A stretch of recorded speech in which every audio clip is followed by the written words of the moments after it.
This show is produced by the Hartman Media Company. For more information and links to all our great podcasts, visit hartmanmedia.com.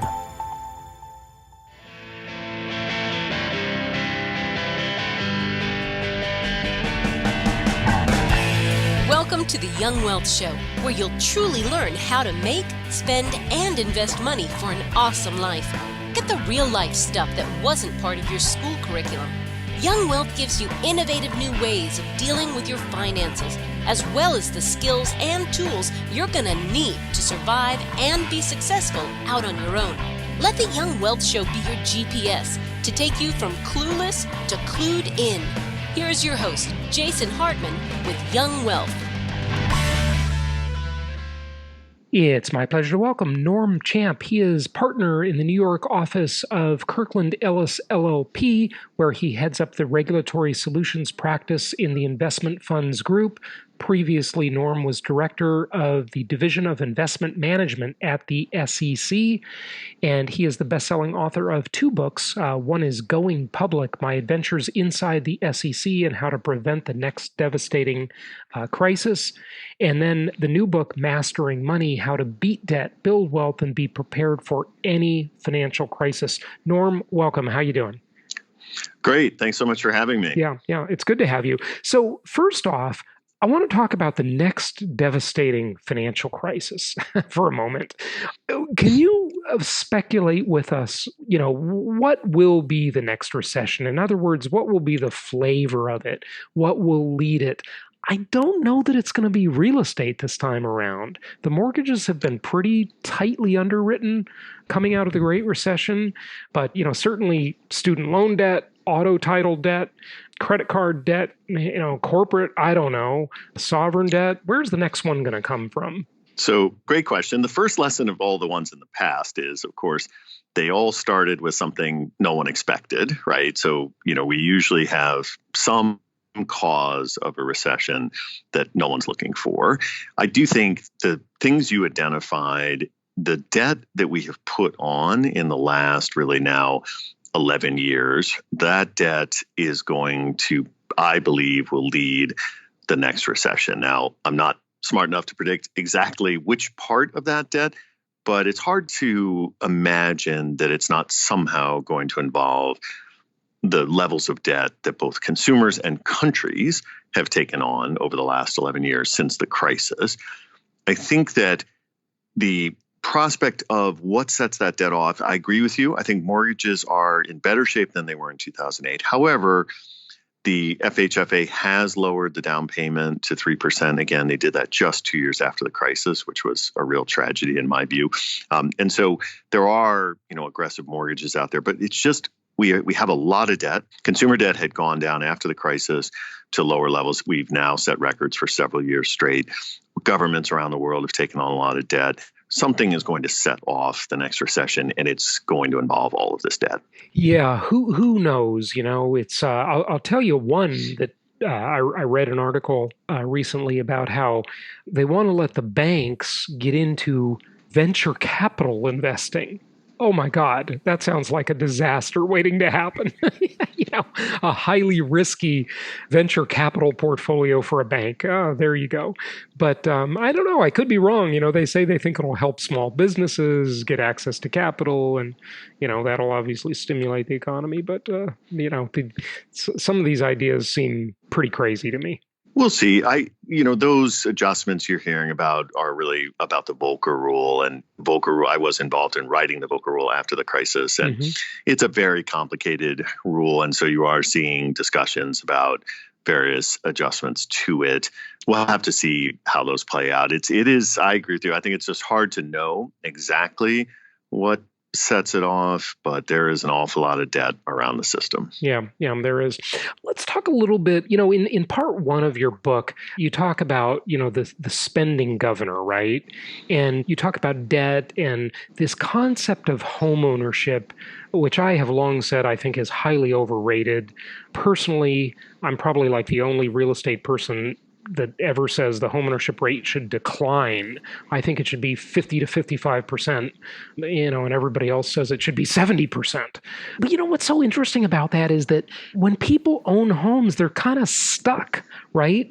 They can't move as easily to where, job opportunities might be. Where did we get off on this American dream idea that everybody should own the house in which they live? Now, I love real estate investing, of course, but, the home in which you live is not necessarily something that needs to be owned, is it?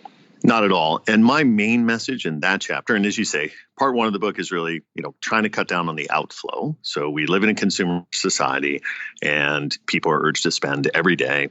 Some of the things we talk about are the apps that are doing automatic charges and all these ways that you're urged to spend. And so the first part of the book is really, let's try to get spending down. Second part, let's try to get income up. And then once we get there where hopefully we're out of debt and we have a net worth, then how to do some responsible investing for the future. Now, I devote a whole chapter to home ownership because I couldn't agree with you more. It is a pervasive, trope in American world that you should own a home. This is the route to wealth. Now, if you talk to the people that were foreclosed on in 2009, 2010, after the crisis, they are not going to tell you that home ownership was the way to wealth. The argument I'm making in the chapter about the mortgage trap is that it's a mortgage to own the home you live in is a financial decision like any other. Now, you wouldn't know that because the government gives you guaranteed mortgages. So we have 30-year mortgages, which other countries don't have. The government gives you low interest rates and the government gives you mortgage interest deduction. But I go through each of those pieces and try to give people real concrete tips on how to evaluate whether a home is the right, owning a home is the right decision for them. As you point out, a home restricts mobility, restricts the ability, can be, if you get in trouble, can be a mortgage that really hurts your credit rating. And some of the tips I share are, okay, if you're going to be there in that town for 5 years, then homeownership may make sense. If you can come up with a significant down payment so that your risk of getting underwater on the mortgage is low. There are circumstances where it can work, but this idea that it's for everyone and for everybody and it's for every time and it's a way to create wealth, unfortunately, is just not the case. Mm-hmm. Yeah. So what are some of the ways someone can tell whether or not, they should buy a home? You said you have some, I guess, metrics for that, right? Yeah. I mean, if you're going to be in a certain place for, 5 years or more, be either, maybe that's through personal or, your job, or if you've got really high confidence on some element of being there for long term, then, owning can be better. I think that a significant down payment is probably the single most important thing. People getting into these highly levered mortgages are the people that got in trouble in the last crisis. You've got to have an emergency fund. So need to be able to put aside enough money so that if you lose your job or unfortunate health issue or what have you, you've got 6 months that you can, put aside that you can survive on. So there's certain things that have to be in place before you should consider it. The payment should be something that you can handle easily, not something you're really stretching for. So it can be done, but the incentives that our government puts out there for it distort this market, encourage people who probably shouldn't take the plunge, and particularly on the younger side, early in people's career, mobility, moving around, renting may make more sense. I always laugh and I talk about this in the book, I always laugh when people say, well, if you rent, that's just throwing money away. Well, of course, that's so stupid. That is so, right. that is just the dumbest idea ever, look, I mean, people need to understand that you have to pay for things, right? If you go out to eat, you got to pay. If you cook at home and buy groceries, you got to pay for the groceries. Well, if you have a place to live, you got to pay for it too. It's just a difference of whether you own it and pay a mortgage or you pay a landlord for the use of that property. It's the absolutely silliest statement ever. And if you think about it, what are you doing in a mortgage? You are renting the money from the bank, right? So, if we think we're throwing away money on rent, we're also throwing away money on interest. So I'm not totally against it, but I'm just trying to get people to separate it from all the noise. Right. Our government really likes to urge homeownership. I think it's partly because it is one of the levers in the economy that the government can pull. Right? Yeah, the government right. can't, And they can get fast results with that, because if they get people to go buy houses, then they're going to spend a whole bunch of money, improving that house. And there is a little concept though that I think is valuable, and that's the concept of like the ownership society, right? Just psychologically is how I mean this.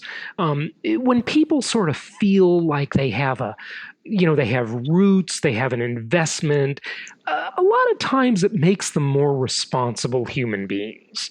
I think there is some element of that. I'm not saying it wins the day. I'm just saying it's there. Thoughts on that? I totally agree. And in fact, one of the things I would like to see, I live in New York City, and we've been through a terrible series of scandals with the New York City Housing Authority and lack of repairs and deferred maintenance and, all these things, and lead poisoning of people who live there. I mean, just terrible things. I would be an advocate of simply selling those properties to the people who live there, because once that we move to an ownership, society and ownership ability, then those folks are going to be motivated to take care of the property themselves. And so I'm with you. I think that, ownership, there is an element of ownership that is beneficial in some of these situations. Yeah, well, certainly, just having welfare recipients get free houses, they're not going to care about them. They don't obviously take care of them, for sure. I couldn't agree more. Talk to us a little about your experience at the SEC, if you would. Of course, the SEC has been widely criticized, many times in history, and the companies that they're investigating exert influence over investigators a lot of times. Just give us some insight into all that, if you would. Sure. So the first book that you mentioned at the top, Going Public, is all about what it's like to go from the private sector to the Securities and Exchange Commission. I went there immediately after the global financial crisis in 2008 and was tasked with trying to remedy some of the issues that had resulted in examiners missing Bernie Madoff, Alan Stanford, despite examining them. Right. And so, we really spent a lot of time reorganizing the SEC, working on trying to get its processes better so that those kind of misses wouldn't happen again. It is, it's a small agency. It's only about 4,500 people, and they are tasked with, regulating what are the best capital markets in the world. And a lot of what we were trying to do was get more process in place. A lot of things had grown up over time, kind of, ad hoc. And we were really trying to get more procedures in place, make sure that examiners, for instance, had a framework in which to do their jobs. I think the vast majority of people go there trying to do the right thing and are dedicated to trying to make sure that we have good markets and that we have, protect investors and that we continue the great tradition of capital formation in the United States. It was a privilege to serve there. And I think that there's a lot of good. There are issues, and I think they continue to work on those, but there's also a lot of positive. Let me ask you. So, after the Jobs Act and this massive expansion of the world of crowdfunding, and, is the SEC regulating any of that stuff? Or maybe the proper word isn't regulating, but punishing the bad players? I think it's pretty neat that, small players can now raise funding more easily, but of course there's going to be just mountains of fraud and bad actors, and just expect that, right? Will the SEC go after these little fish, or does it have to rise to a certain amount of size for the SEC to get interested? So it has to be a violation of the federal securities laws, and if you offer securities and they're unregistered or they're not able to take advantage of a crowdfunding provision, then it is, it can be illegal. They have brought many cases. In fact, they bring more than 800 cases a year. And really, the vast majority of those cases, in fact, are smaller cases. So you sort of hear about the cases involving the big banks or big firms. Right. Most of the cases actually are much smaller. And in fact, a big chunk of them are something called affinity fraud. And it's not too far off from crowdfunding in the sense that affinity fraud is, you have some money to invest and there's a nice young man at church group, and he says, oh, I'll invest it for you. And of course, you never see it again. Right. And that, I believe, relates to kind of fear of investing that a lot of people have because we don't do any financial literacy education in the United States. And so what the SEC actually, the plurality of the cases they bring are the affinity fraud cases. And so much of what I was trying to do in the book, Mastering Money, is to demystify savings, demystify investing, try to help people find some ways to invest. Mutual funds are highly regulated by the SEC. They may not, it's not the SEC guarantees they're going up or down, but we haven't lost any money in frauds on mutual funds. And so I really make an effort in the book to try to direct people towards, at least when they're starting out, to make sure that they invest in mutual funds because, again, they may not go up, but you're going to get market exposure and your money's not going to get stolen. Let's go back to affinity fraud for a second. I mean, affinity fraud sounds like nothing more than basically what Bernie Madoff did in the sense that, he did more, but he started in groups, especially Jewish groups and charities, where he would be involved and, become buddy-buddy with everybody. And, they would invest with them because they think, hey, the person is involved in this charity with me they're not going to rip me off. I know them, right? Is that all you mean by affinity fraud? Is that it? It is. He in particular, you're absolutely right. He preyed on the Jewish community, but it happens in all sorts of religious, community, racial, ethnic. It's mastermind usually groups is a big one now. It's usually somehow related to an area where people feel comfortable. And my theory is that derives from fear of investing. People are worried about, putting money to work. And so they turn to someone trusted like that. What I'm trying to do in the book is hopefully give people the tools to say, listen, okay, got the expenses down, I got the income up, got the debt paid off. Now I have 50 grand, 100 grand to put to work. I kind of went out on a limb in the book and said, listen, till you get to 500 grand, I don't think you need anything more than mutual funds. And, they are and then of course I talk about asset allocation, but there's no reason not to, and you can, to open a mutual fund account, invest in mutual funds. And those are, it's so easy now. You can do it online, reputable firms.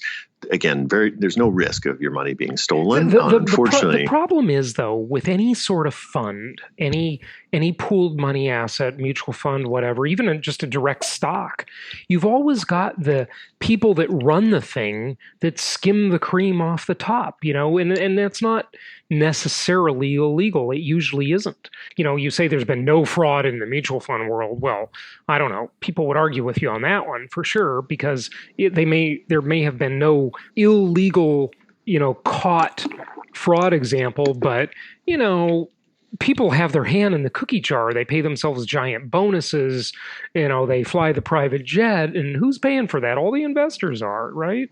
Well, if you look at, I would have to take issue with that. If you look at mutual fund expense ratios, you will see that they are the lowest they've ever been, and they continue to plunge. And you can, if you're worried about expenses, you can invest in index funds, you can invest in ETFs that follow indices.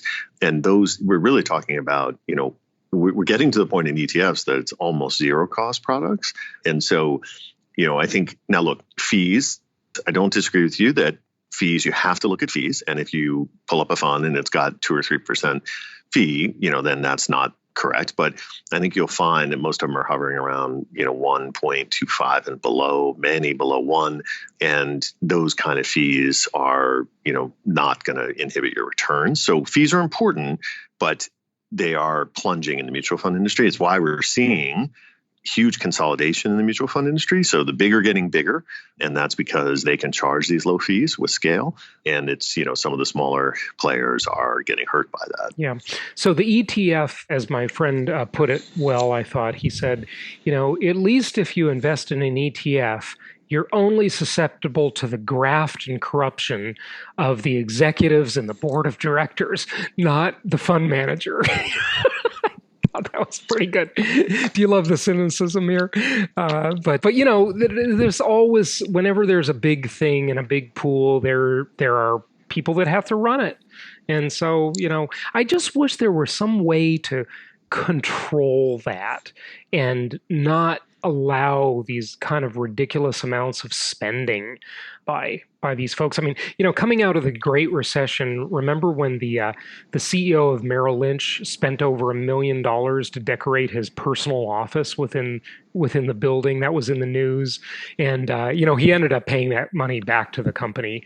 Who was it? John Thane, I think. There's all these abuses like that, right? So we're not going to do anything about it, but it's just frustrating, right? It's just kind of frustrating. But tell us about the Volker Rule, if you would. Paul Volcker, of course, our late Fed chair, the guy that many credit with breaking the back of inflation, making a very unpopular move in the early Reagan era. What's involved with the Volker Rule? You've got a whole chapter on it. Yeah. So the Volker Rule was intended to be a rule that effectively would replace a statute that we used to have in America that was called the Glass-Steagall Act. Yep. And Glass-Steagall, from the time of immediate post-29 crash until the 1990s, Glass-Steagall kept commercial banks and investment banks, i.e. broker-dealers, separate. And then in the 90s, with sort of the wave of the financial supermarkets, a lot of mergers, Glass-Steagall got repealed. In my book, Going Public, I argue that the simpler solution would have been to put Glass-Steagall back in place. I'm not a huge fan of the Volker Rule because it was a more than 1,000-page attempt to essentially allow banks and brokerages to stay together, but create this long, complicated rule to try to separate the insured activities from the uninsured activities. So the whole issue with Glass-Steagall or with Volcker or with the crisis, right, is you don't want banks taking bets, making bets on markets or funds with taxpayer-insured money. So you don't want them making their own bets with money that the taxpayers are going to have to replace. Okay. So FDIC. let's just drill down on that for a minute. So FDIC insurance, $250 or $250,000 per account vesting, okay, is the insurance that was increased from $100,000 during the Great Recession. And so we've got this insured pool of money that the bank manages, right? They take deposits, it's FDIC insured. Now, how do they get the other money that they just have brokerage divisions, you mean? Simply yes. That, right? Yeah, okay. Right. So, yeah. Okay, so tell us more about that. The financial supermarkets that came along in the 90s, most notably Citibank, was one of the advocates of getting rid of Glass-Steagall. Mm-hmm. The idea was, listen, don't make the commercial banks stand on their own. Don't make the brokerages stand on their own. Let's have them all in one. And so since the 90s, that's been the case, right? You have these huge, financial conglomerates that have both brokerages and banks.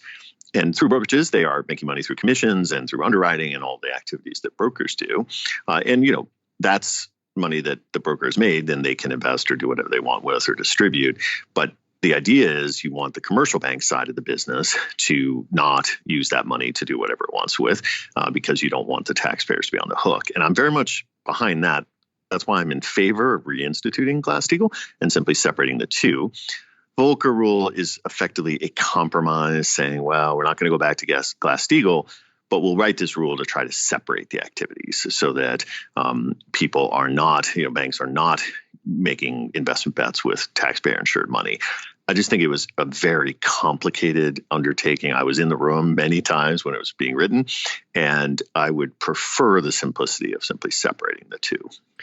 So I think people, where they have trouble understanding what this really means, is that my bank, for example, I have a brokerage account at one of my banks, and then I also have bank accounts, just FDIC insured accounts.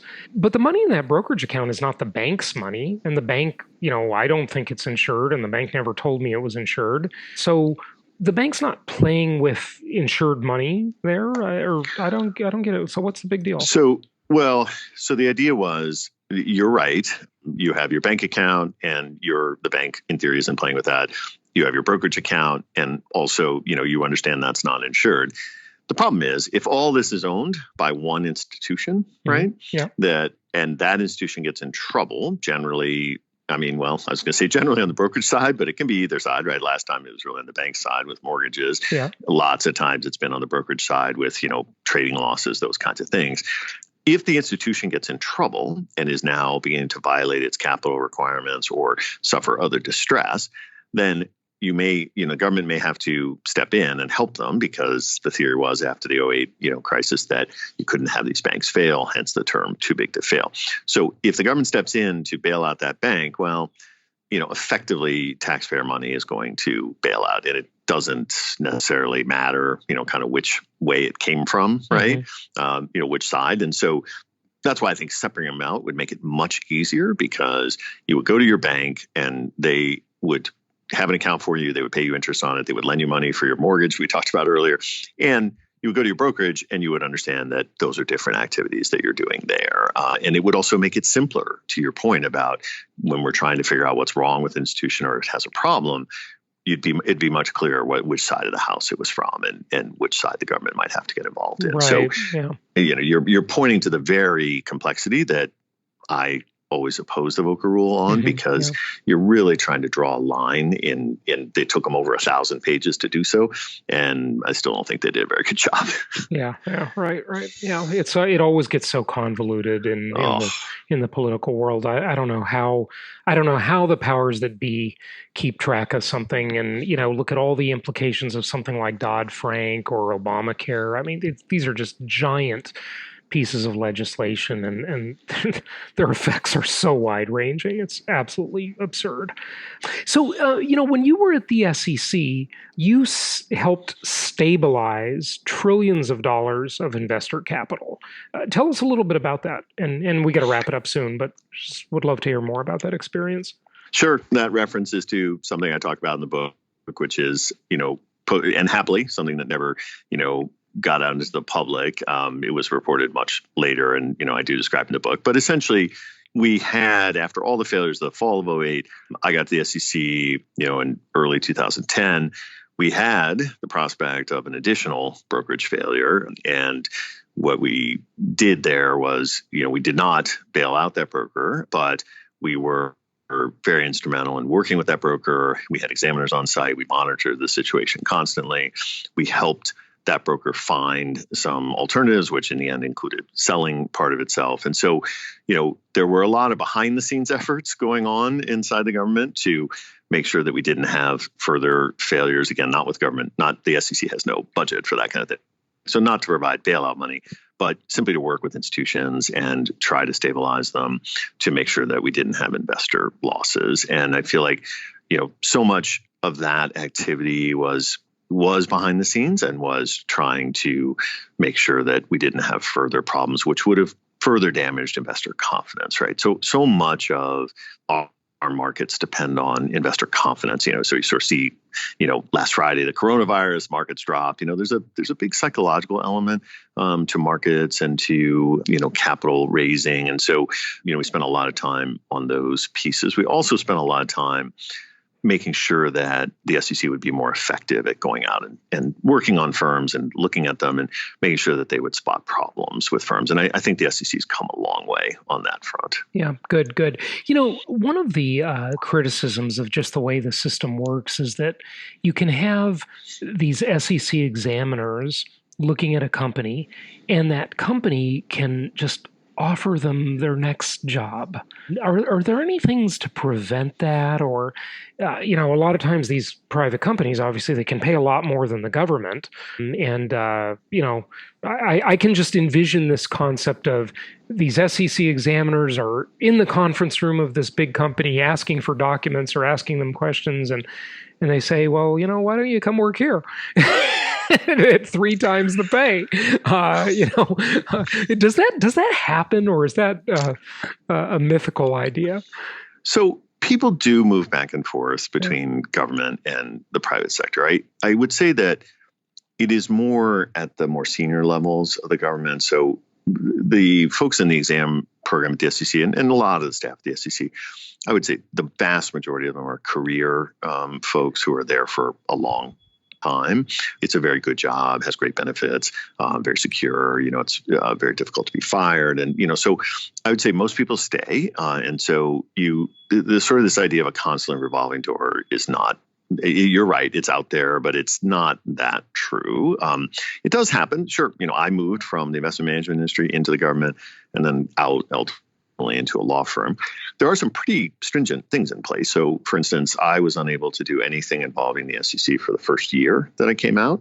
And then even after that, I'm not allowed to do anything that relates to anything that I worked on while I was at the SEC. So there are some very strict ethical rules in place. And I always point out in these conversations, remember the positive, right? We do want to have people inside the government who understand markets, understand financial institutions, can bring that knowledge to bear to help protect investors. So there is a positive to getting industry knowledge. We wouldn't want regulators where you have people with no knowledge of the industry. Mm-hmm. Yeah. Oh, no, I agree with you. But that's when they come one direction, the example, and then, that could be, they could exhibit favoritism toward a given company in that's the downfall of that concept. And I was kind of explaining it happening the other way, where they're suddenly taken off the case. They're not investigating the company anymore.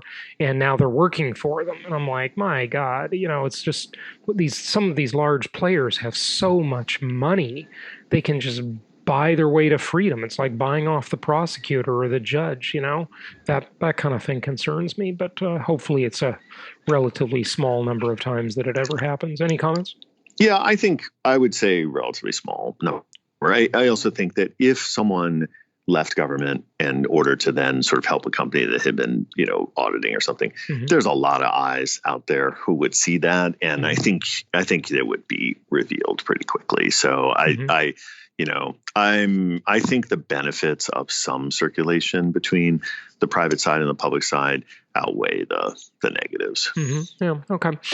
Norm, give out your website and any final comments you have about, preventing the next crisis or whatever. Let's just wrap it up. Okay, great. Yeah. So please go to normchamp.com and you'll see updates on both books. Mastering Money is out there, doing a lot of publicity for it right now, going public still on Amazon as well. I think that my last thing would be that really Mastering Money is kind of the passion project. I believe fervently in giving people the knowledge to manage their personal finances, try to give them some of the tips, try to take away some of the fear. I'm also available to do group events and, bring books and that kind of thing. So would be happy to speak to any groups that think it might be helpful to them. Excellent. Norm, thanks for joining us. Great. Thanks so much.